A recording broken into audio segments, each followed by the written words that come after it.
Cockroach জনতা পার্টির মতন আবার একটা নতুন আন্দোলন শুরু হতে চলেছে। ইনস্টাগ্রামে অ্যাকাউন্টও তৈরি হয়েছে রিজার্ভেশন হটাও আন্দোলন, এবং এটির ফলোয়ার্স ইতিমধ্যেই 4.8 মিলিয়নস পার করে গিয়েছে। সবার একটাই দাবি, সংরক্ষণ হটাও।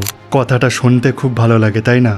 কিন্তু একটা কথা মনে করুন তো, জাতিভেদ আছে বলেই কিন্তু সংরক্ষণ এসেছে, আর সংরক্ষণের শিকড়ে লুকিয়ে আছে এই কাস্ট সিস্টেমের মধ্যেই। তাই যারা বলছেন সংরক্ষণ তুলে দাও, তাদের কাছে আমার একটা ছোট্ট অনুরোধ, কয়েকটা কাজ আগে নিজেদের জীবন থেকে শুরু করুন তো দেখি।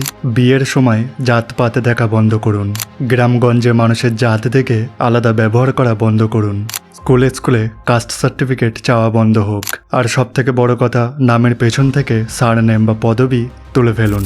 যে প্রথা 3000-4000 বছর ধরে আমাদের সমাজে চেপে বসে আছে, সেটা কি রাতারাতি মুছে যাওয়া সম্ভব?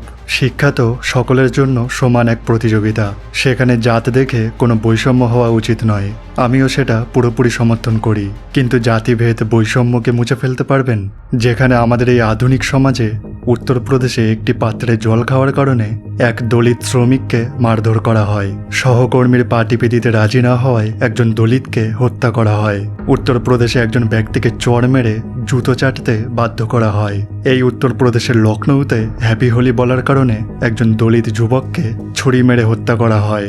এছাড়াও এমন বহু ডিসক্রিমিনেশনের ঘটনা প্রতিনিয়ত ঘটে চলেছে আমাদের সমাজে। তাই যদি ক্ষমতা থাকে, যদি দম থাকে, সরকারের কাছে গিয়ে স্পষ্টভাবে দাবি জানান।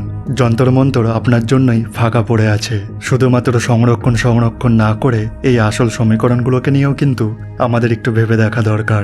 I also don't support reservation, কিন্তু রিজার্ভেশন বন্ধ করতে হলে আমাদেরকে এটাও এনশিওর করতে হবে যাতে সমাজে কোনো রকম জাতিভেদ বৈষম্য এগুলো না থাকে। এই বিষয়ে আপনাদের মতামত অবশ্যই কমেন্ট করে জানাবেন। জয় হিন্দ।